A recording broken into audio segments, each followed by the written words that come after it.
नमस्कार दोस्तों। आज मैं आपको बताने जा रहा हूँ सूर्य भगवान को अर्घ देने के बारे में, यानी कि उनको जल चढ़ाने के बारे में। क्या है उसका सही तरीका जिससे उसका आपको पूरा फल मिल सके।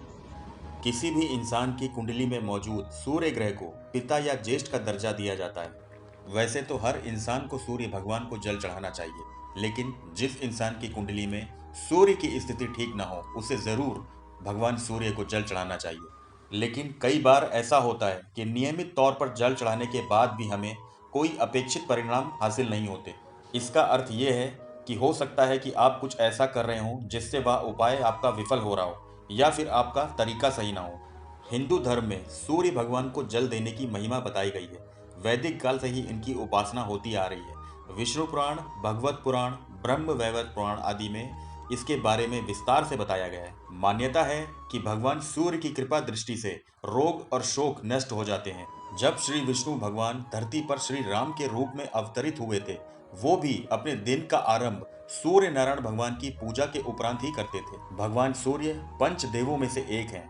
सूर्य भगवान को प्रत्यक्ष देवता माना जाता है, क्योंकि हर इंसान इनके साक्षात दर्शन कर सकता है। सूर्य को ग्रहों का राजा भी माना जाता है। सूर्य की कृपा के बिना व्यक्ति को समाज में उचित मान सम्मान प्राप्त नहीं हो सकता। अगर इंसान की कुंडली में सूर्य खराब हो तो इंसान को अधिक मेहनत करने के बाद भी धन लाभ नहीं होता, और ना ही उसे नौकरी में कोई तरक्की मिलती है।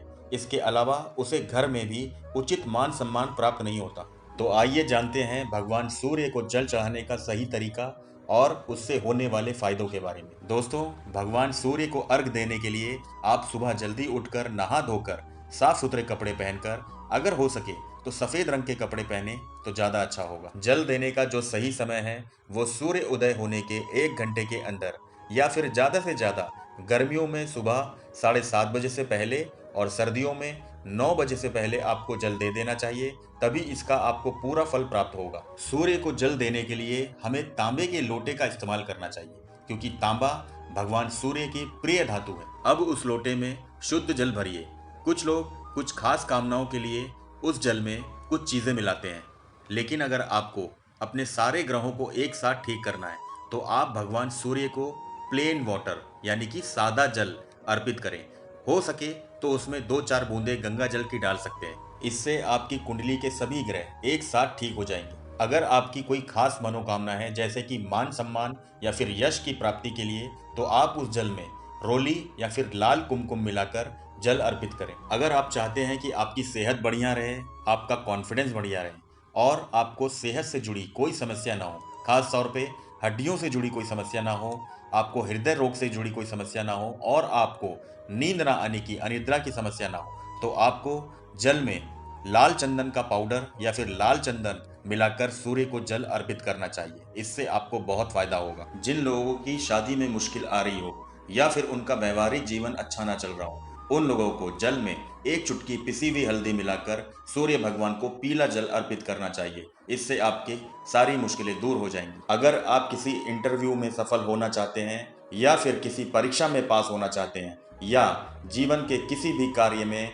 विजय प्राप्त करना चाहते हैं, तो अपने जल में गुड़हल का फूल डालकर जल अर्पित करें। इससे आपको बहुत फायदा होगा। जल चढ़ाते समय हमें दोनों हाथों से लोटे को पकड़ना चाहिए और लोटे को अपने मस्तक से ऊपर रखकर जल अर्पित करना चाहिए। सूर्य भगवान को जल देते समय सूर्य की किरणें जल के माध्यम से होकर इंद्रधनुष के 7 रंगों में बदलकर हमारे शरीर पर पड़ती हैं, जो हमारे शरीर के सातों चक्र को प्रभावित करती हैं, एक्टिवेट करती हैं, जिससे हमारी कुंडली के सभी ग्रह एक साथ ठीक हो जाते हैं।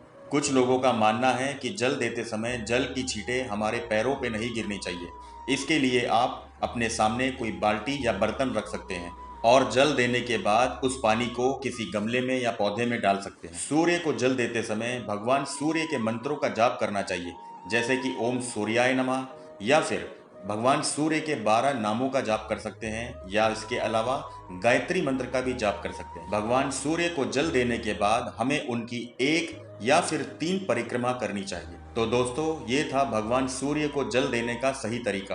अब मैं आपको कुछ सावधानियों के बारे में बताता हूँ जो आपको जरूर रखनी चाहिए। पहली चीज, जल देते समय हमें हमेशा साफ सुथरे कपड़े पहनने चाहिए। दूसरा, जब आप सूर्य को जल चढ़ाने के लिए लोटे में जल भरने जाते हैं तो आपको चप्पल नहीं पहननी और जल चढ़ाते समय भी हमें नंगे पैर रहना चाहिए। तीसरा, जब आप जल लेने के लिए जाएं तो लोटे को दोनों हाथों से पकड़ना चाहिए। चौथा, जल चढ़ाते समय हमारा मुख पूर्व दिशा की ओर होना चाहिए। और सबसे जरूरी चीज, हमें अपने माता पिता का सम्मान करना चाहिए। इससे हमारी कुंडली में सूर्य और भी मजबूत हो जाता है। तो दोस्तों, इन सब बातों का ध्यान रखकर आप भगवान सूर्य को जल चढ़ाएं। भगवान सूर्य आपकी सभी मनोकामनाओं को पूरी करेंगे। नमस्कार।